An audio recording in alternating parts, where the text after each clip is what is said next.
Chapter 14. The Water Wheel. We have seen how at first we learn to draw water up from the well, sustaining the garden through the labor of our own hands. Now let's explore the second method that the master of the garden teaches us to employ. Turning the crank of a water wheel, the gardener harnesses the forces of nature to pull the water through aqueducts and obtains more water with less effort. She no longer has to work constantly, and she can rest a little. This describes the prayer of quiet, which is what I'd like to discuss next. The prayer of quiet comes when the soul begins to be drawn into a supernatural state of interior recollection. It is not a state of prayer that she can attain through her own efforts, although it is true that it can be tiring to turn the crank that pulls the water through the aqueducts. In this method, we engage the labor of the intellect to fill the bucket of the soul, but the water comes from a higher place now, and so requires much less work than it did to pull it up from the well. What I mean is, the water of grace is much closer now and reveals itself more clearly in the soul. This state is an ingathering of the faculties, allowing the soul to savor the sweetness of prayer more deeply. The other faculties are neither lost nor sleeping, but they are suspended. Only the will is actually occupied. Without knowing how it happened, the will has been taken captive. More than happy to be the prisoner of its beloved, it consents without hesitation. O Jesus, O Lord of mine, how precious your love is to us in this place. Your love holds our love so closely that we are incapable of loving anything but you. The suspended faculties support the will, expanding its capacity for the enjoyment of so much goodness. Every once in a while, the other faculties can actually make trouble for the soul, even when the will is already united with God. When that happens, the soul should simply ignore them and continue basking in joy and quietude. If the will tries to bring the other faculties along, it risks losing them all. Then the faculties would behave like dissatisfied doves. Not content with the food the owner of the dovecote feeds them, food they receive without having to do anything for it, off they go, looking for something better. But discovering that nourishment is scarce out there, they come back. So the wayward faculties go away and then return to see what the will is enjoying so much, and if it will share some with them. If the Lord tosses them a handful of food, they stop and eat. If not, they continue their search. The soul who wants to force the faculties of memory and imagination to paint a picture of what she experiences for the benefit of the will may actually be doing more harm than good. The soul needs to treat her faculties with great care, as I will explain.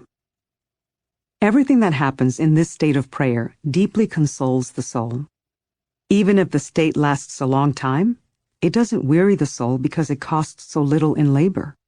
The intellect works very gently here and extracts much more water than it did from the well. The tears God gives us now flow with joy. Although we cherish them when they come, we do nothing to induce them. This water of bountiful blessings and mercies that the Lord gives us makes our virtues grow more abundantly than the water we drew in the beginning stages of prayer. Now the soul is rising above her misery and glimpsing glory. This not only causes the personal virtues to flower, but it brings the soul much closer to true virtue, that is, God, the source of all goodness. As His Majesty begins to communicate directly to the soul, He wants her to feel this communication in every fiber of her being. Arriving at this place, the soul finds her craving for mundane things falling away. No wonder. She clearly sees that she could never experience a single moment of this sublime glory here on earth. No wealth, no power, no honor or pleasure offers even a fleeting taste of that happiness. For this joy is true joy. It is unconditionally satisfying. It is almost impossible to find satisfaction in our ordinary reality. Earthly things always have a no intertwined with the yes. In a deep state of contemplation, everything is a yes. The no comes later, when the soul realizes that the delight has passed and that she doesn't know how to get it back. But even if she were to smash herself to pieces with penances and prayers and all those other practices, it would do no good. It's up to the Lord to decide whether or not to grant her this delight. God, in His greatness, wants the soul to understand now that she doesn't need messengers to communicate with Him. She can speak to Him herself, and she doesn't need to shout either. He is so near that all she has to do is move her lips, and He will understand her. Maybe it seems silly for me to say this, since obviously God is always with us and He always understands us. There's no doubt about it. But what our Emperor and Lord desires is that we know in these moments that He understands us, that we know what His presence means, that we know that He wants to begin working with our soul in a special way. The deep inner and outer satisfaction that washes over us helps us to realize the difference between worldly pleasure and heavenly joy. The void carved out by our transgressions begins to fill up with this sublime sweetness. This joy is bewildering to the soul. It unfolds in her secret depths, and she doesn't know where it comes from or how it happens. She doesn't know what to do, or what to want, or what to ask for. She feels as if she has found everything at once, and yet she has no idea what she has found. Again, I find myself at a loss to explain this. Many things require a framework of learning to be understood properly, and I think this is one of them. It would be helpful, for instance, if I could describe the difference between a general and a particular grace, because many people are ignorant of this distinction. There are many other things I could express more accurately if I had a bit of education. But since this is going to be read by people who will be able to detect any errors in it, I'm going to continue without worrying. I'm well aware that I can be mistaken in both matters of theology and those of the spirit.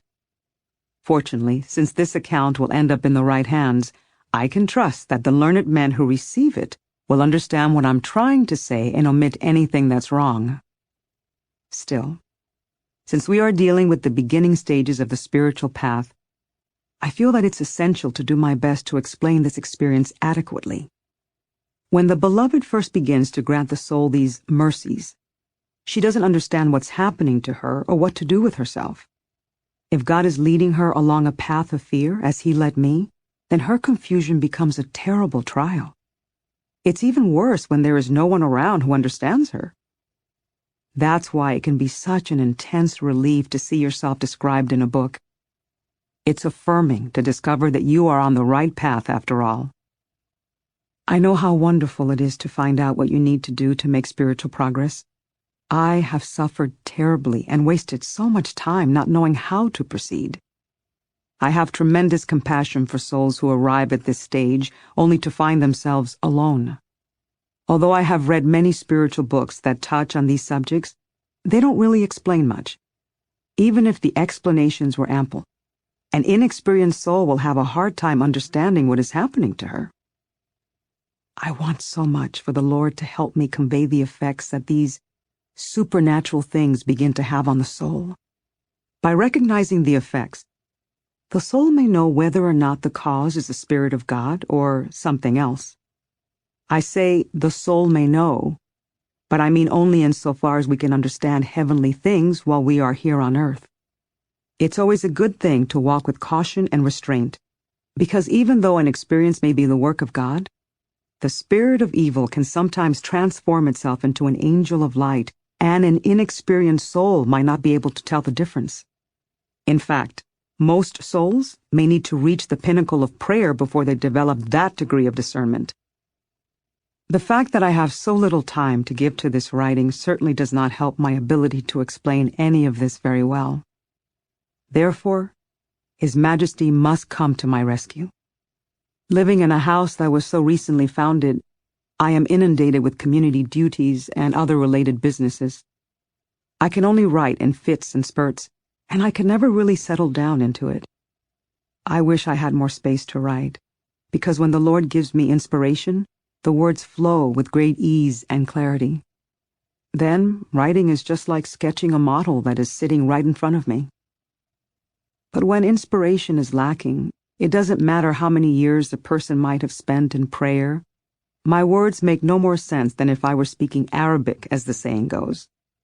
And so it seems to me that my only hope is to enter a state of prayer while I am writing.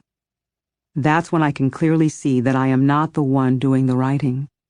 I'm not the one planning out in my mind what I'm going to say, nor do I understand afterward how I managed to say it at all.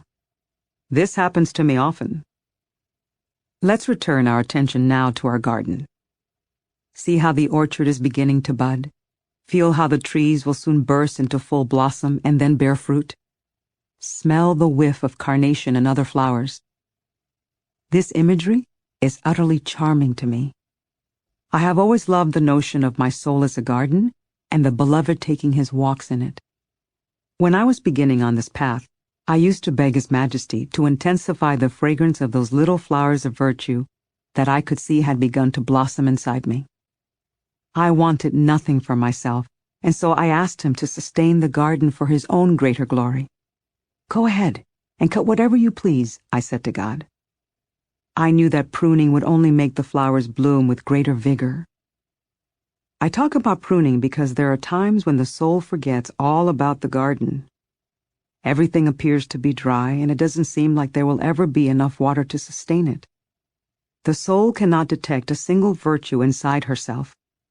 She suffers terrible tribulation because she feels like she has utterly failed to tend and water the garden that has been entrusted to her. This aridity is the will of the Lord. Only when the gardener surrenders her self-importance does God take over, pulling up the weeds and rooting out every plant that has gone bad, no matter how small it may be. She is forced to acknowledge that if God chooses to withhold the water of grace, no amount of effort on her part is going to keep the garden growing. She must see herself as nothing, as less than nothing. Then her humility stimulates the garden to bloom again. O my Lord and my greatest good, I cannot say this without crying. My soul rejoices to know the truth that you choose to be fully present with us in the sacrament of Holy Communion. It is our own imperfections that prevent us from being with you all the time, since you have made it clear that you would be happy to be with us, that in fact your greatest delight is to be with the children of the earth. What does this mean? These words have always been deeply consoling to me. Is it possible that there could be a soul, O Lord, who reaches the stage at which you bestow such blessings and mercies on her, and has understood your desire to be with her, and yet goes right back to offending you in spite of all the gifts you have given her? It's not as if she had not received striking demonstrations of your love. The effects of this love are far too obvious to be doubted. Yes, there certainly is such a soul who has done this not once but many times. I am that soul. Please, my beloved, let it be that I am the only one who has been so ungrateful, who has made such terrible mistakes, and shown you such flagrant ingratitude. Yet your boundless goodness has drawn out something worthwhile even from my excessive wickedness. The more faithlessly I behaved, the more brilliantly the wonder of your mercy shone. Your blessings are so abundant, I could sing of them forever. Let it be so, my God, I beseech you. Let me sing your praises without end. You have granted your mercies to me so liberally that anyone who witnesses them is awestruck. As for me, your holy compassion transports me beyond myself, so that all I can do is glorify you even more. I could not remain inside myself without you in me, Lord. I would be able to do nothing more than cut away the remaining flowers until my garden returned to the state of the dunghill it used to be. Do not let this be, my Lord. Do not give up on the soul you have won through such intense labor. The soul you have rescued again and again from the jaws of the dreaded dragon. Please forgive me. I have wandered off the subject again. Don't be surprised. I'm following a subject of my own. It's just that every time I go inside myself and write about all that I owe my beloved God, something greater than I takes over, triggering a flood of feelings, and I cannot resist continuously proclaiming His glory. I don't think this will displease you very much, since I believe we can sing the same song, even if the melody is a little different. You and I both know that I owe God even more praise, because He has had more reason to grant me forgiveness. Chapter 15. The Prayer of Quiet. Now, let's get back to our subject. The satisfaction and serenity the soul experiences at this deeper stage of prayer are signs of the quietude and recollection God has bestowed on her. These feelings are accompanied by a sense of profound contentment and calm, as well as a gentle joy that permeates the faculties. Since this is the furthest the soul has ever traveled, she thinks she has nothing left to strive for. Like St. Peter, she would gladly make her dwelling there. The soul in this state hardly dares to move or stir for fear that this delight will slip through her fingers. Sometimes she is afraid to even breathe. The poor little thing doesn't realize that just as there was nothing she could do to obtain this blessing by her own efforts, she is even less capable of holding on to it longer than the Lord desires her to have it. I have already mentioned that in this initial recollection and quietude, the faculties of the soul do not cease functioning, but the soul is content just to abide with God. So the calm and quietude endure as long as the recollection lasts. The other faculties may be distracted, but the will is in union with God. Gradually, the will draws the intellect and memory back into a state of recollection. Even though the will is not yet totally absorbed, it is so thoroughly engaged with what it doesn't really know that no matter how hard the other faculties may try, they cannot steal its joy and contentment. In fact, with hardly any effort, the will helps keep this tiny spark of love for God from going out. May His Majesty be pleased to give me the grace to explain this clearly, because a multitude of souls enter this state, but few transcend it. I don't know whose fault that is. It certainly isn't God's. What I do know is that once His Majesty has granted a soul the blessing of attaining the prayer of quiet, He will not fail to give her many more favors unless she herself rejects His mercy. It is very important for the soul to realize the immense dignity of this state. The Lord has done her an incredible favor to bring her to the prayer of quiet. She sees that she no longer belongs wholly to this earth because the Beloved, in His great goodness, is about to make her a citizen of heaven. That is, as long as she doesn't try to stop Him. Too bad for her if she turns back. If she does, I think she will slide all the way to the bottom. This is where I would have ended up if the Lord hadn't rescued me. Serious transgressions lead the soul into this downward spiral. Only the blindness induced by evil could cause the soul to forfeit such goodness. So if His Majesty has favored you so highly that you have attained this state, I beg you, for the love of God, know yourself. With humble and holy confidence, hold yourself in high esteem. Otherwise, you'll be tempted to return to the slave food of Egypt. But if weakness, wickedness, and misery cause you to fall as I fell, always bear in mind the good you have lost. You would be correct to lose some trust in yourself. Stand in holy awe. If you give up the practice of prayer, you will only go from bad to worse. I consider it a real calamity when people begin to despise the path that has led them to so much good. These are the ones to whom I'm speaking. I'm not saying that they may never again forsake God or commit any transgressions, even though there are plenty of good reasons why those who have begun to receive these blessings should be on their guard against sin. I acknowledge that we are all human. All I am saying is that they should never stop praying. Contemplative prayer teaches us to be mindful of what we are doing. It inspires us to seek reconciliation with our God. It helps us draw the strength we need to elevate our souls. We must believe that if we abandon the path of prayer, we are flirting with grave danger. This is just my opinion.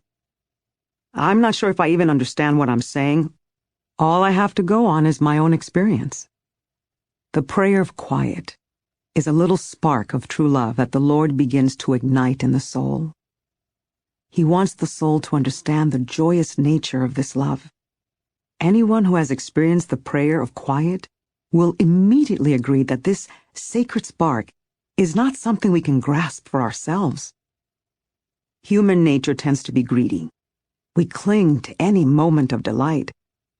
But no matter how desperately we may wish to kindle the blaze and bask in holy delight, all we end up doing is dousing the fire, leaving our souls cold.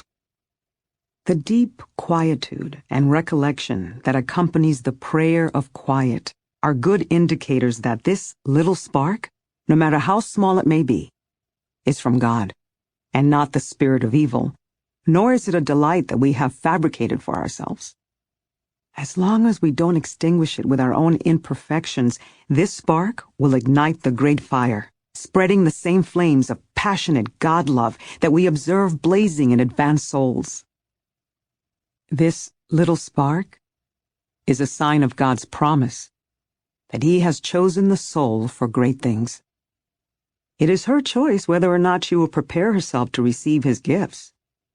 And this state of prayer is a greater gift than I can ever express. It makes me very sad to see how many souls attain this high state and yet how few ever go beyond it. I'm ashamed to mention it. I shouldn't say that there are only a few. There must be many, because God wouldn't sustain us for no reason. I'm only referring to what I've witnessed. For those souls who have reached this state, I have some advice. Take care not to hide your talents. It seems that God has chosen you to be of service to others. This is especially important in times like these, when strong friends of God are needed to support the weak ones. You, who recognize this gift in yourself, may consider yourself to be a friend of God, as long as you abide by the rules that govern a good friendship, even here in the world. If not, watch out. You might bring harm to yourself and, God forbid, to others as well. All the soul needs to do during these times of quietude is be still and make no noise. What I mean by noise is rushing around with the intellect trying to rustle up reflections of gratitude and words of praise for the gift you are being given. It's that impulse of the mind to catalog your transgressions to convince yourself that you do not deserve to receive such grace. It's that commotion the faculties create, the intellect trying to conjure up images and the memory rushing to store them. These faculties wear me out. I may have a poor memory, but sometimes I seem to be incapable of subduing it. The will needs to understand calmly and wisely that we cannot force God to do what we want.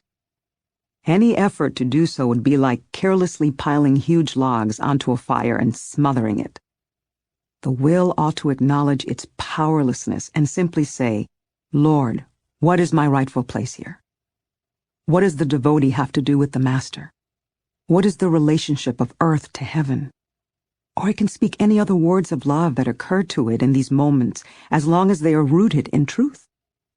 But the will should ignore the intellect. The mind is nothing more than a grinding mill at this time. The will may have an irresistible urge to share the joy it is experiencing with the intellect. It may strive to bring the mind into a sense of recollection. Often during the prayer of quiet, the will is in the serene union with the divine while the mind wanders around aimlessly. It is better for the will to leave the intellect alone than to chase after it.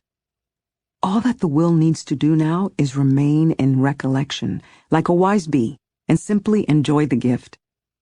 For if all the bees were always zipping around trying to bring the others into the hive, no bees would actually be inside the hive doing the important work of making honey. If the soul does not take care in this matter, she risks losing a great deal. The more developed the intellect, the bigger the danger. Once the soul launches its search for concepts and starts composing little speeches, she convinces herself that she is doing something important, especially if she comes up with pretty ideas and words to express them. The soul needs to recognize that there is absolutely no reason that God should grant us this mercy other than His great goodness.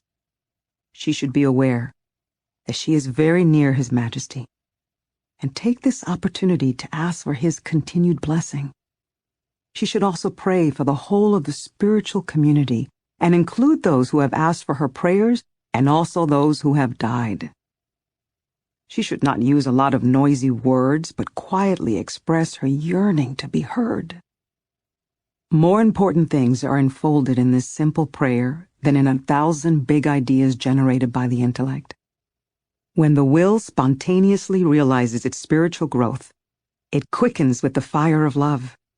This inspires it to engage in loving acts toward the one to whom it owes so much. It does all this without involving the noisy intellect, which is busy searching for grand concepts.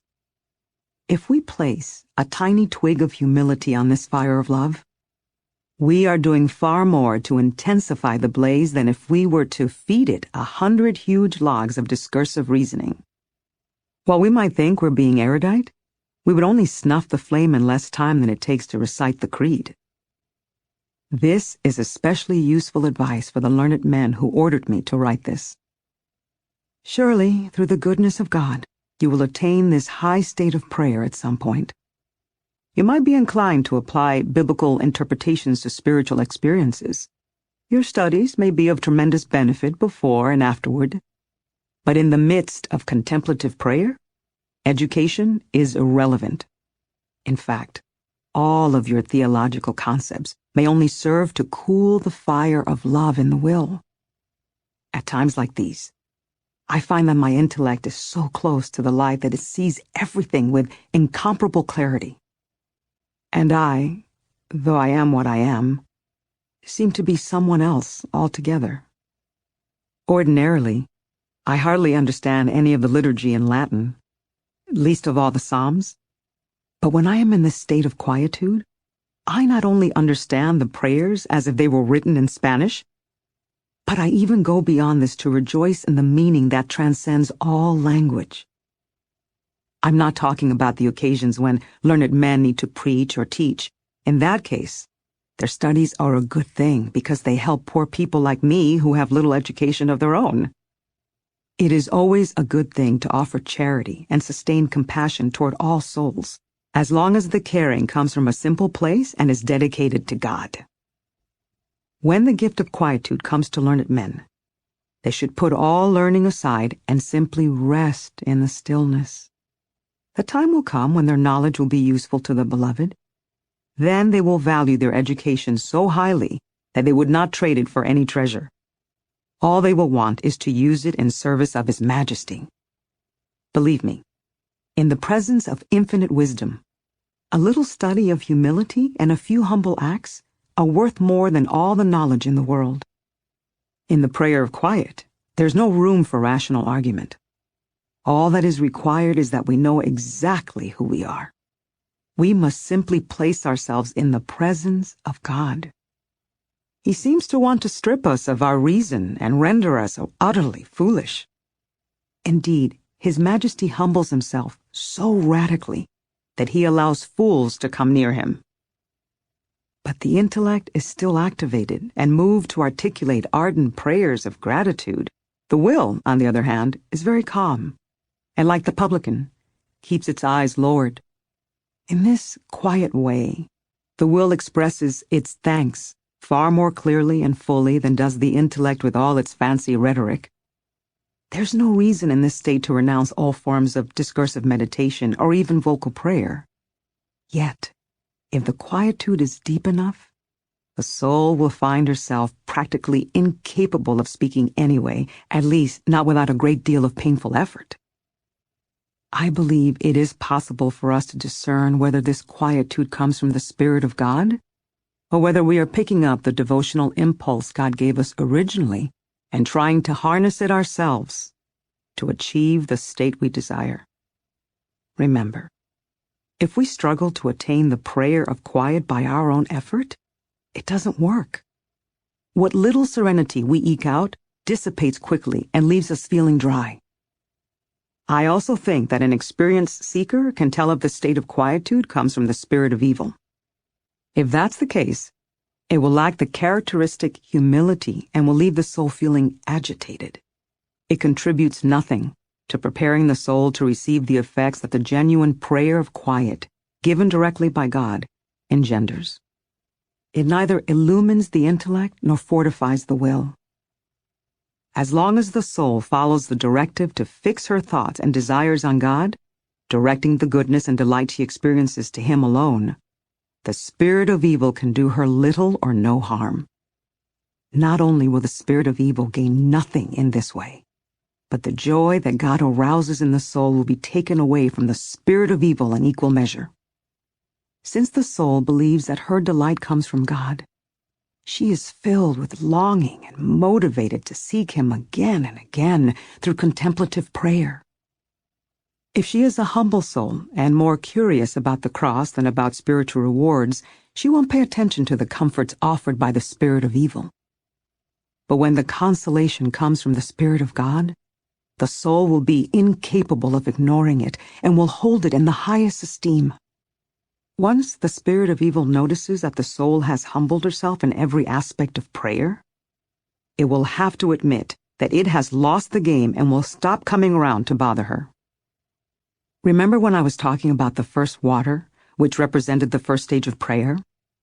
I pointed out how important it is for beginners on the path to begin cultivating detachment from sensory gratification right from the start. They should enter a life of prayer determined to help Christ carry His cross, like faithful warriors who are dedicated to the task of serving their King with no concern about compensation, secure in the knowledge of their ultimate reward. All they need to do is keep their eyes fixed on the true and everlasting kingdom we are all striving to attain. The same kind of concentration is required here. We always need to hold this kingdom in our minds, at least in the beginning. As we advance on the path, we will not have to strive so hard to remember that all things are impermanent, that everything is nothing, and that any refuge we find here on earth is not real refuge at all. Eventually, we will discover that sometimes we need to forget these things and simply live. Detachment, in and of itself, is a lowly goal. Spiritual adepts would consider it insulting if someone suggested that they give up the pleasures of the world simply because these things all come to an end. Even if such pleasures were to last forever, advanced souls would gladly give them up for God. In fact, the more evolved these souls have become and the more enduring the pleasures they are offering up for God, the happier they are. For souls like these, love has intensified to such a degree that it takes over everything. Love does all the work.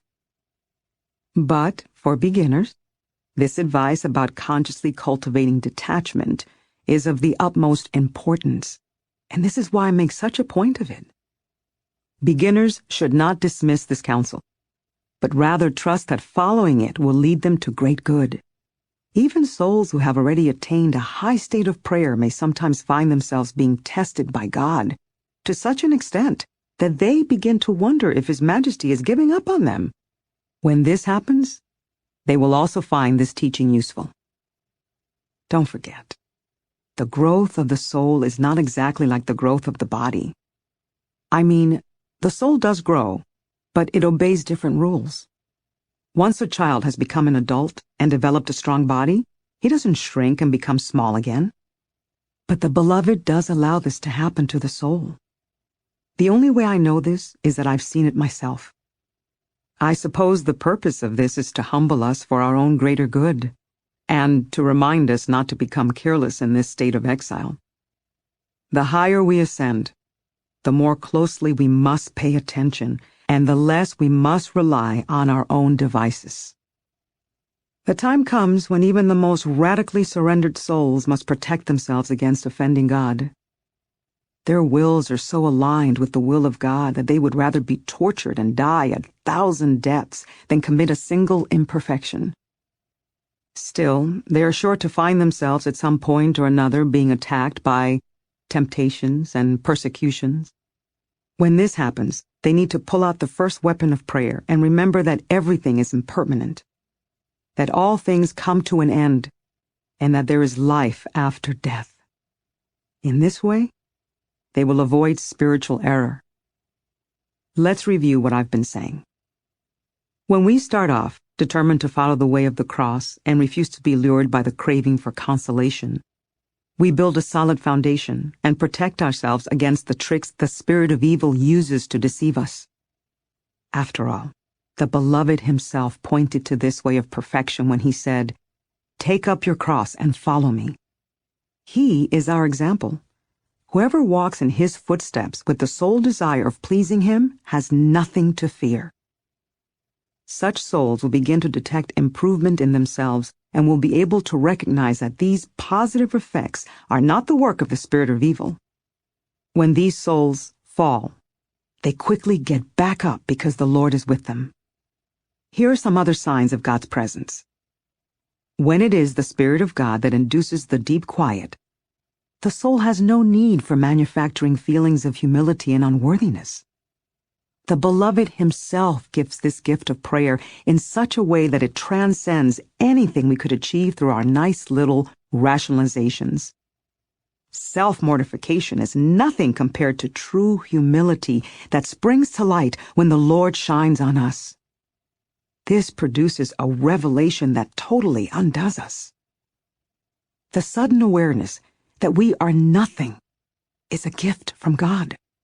This experience is not uncommon, and the more bountifully we are blessed, the deeper this awareness grows. God fills us with an intense desire for spiritual transformation and the determination not to give up on prayer no matter how severely we may be tested. We are willing to suffer anything that comes our way. While standing in humility and trepidation, we are simultaneously certain that we will be liberated. This conviction banishes all servile fear and replaces it with holy awe. We have matured and grown in faith. We become conscious of the stirrings of a love for God that is free of self-interest. We crave periods of solitude and silence so that we may more deeply savor this grace. I'm getting tired now, so I will try to wrap this up. The prayer of quiet is the beginning of all blessings. The soul clearly sees that the flowers in her garden have been given everything they need to burst into blossom. She is incapable of believing that the Beloved is not with her until she turns back to see the flaws and imperfections in herself, and then she grows afraid. This fear can be a good thing, but some souls benefit more from the simple belief that God is with them always than from any combination of fears that might strike them. If it is a person's nature to be loving and grateful, then merely remembering a blessing she has received will do more to bring her back to God than reflecting on all the possible punishments of hell. At least this was true in my case, wicked though I may be. Later, I will more fully describe the signs of the good spirit. For now, it is too difficult for me to explain them adequately. I believe that by the grace of God, I will find a way to convey what He wants me to say. While I trust in my own experience, because I have reflected on it so thoroughly and have understood so much of what it has to teach me, I also have the added benefit of having consulted with some very learned men. These are holy people who are worthy of our respect. With resources like these available, souls who have reached this stage through the goodness of God may not have to weary themselves to the brink of death, as I did.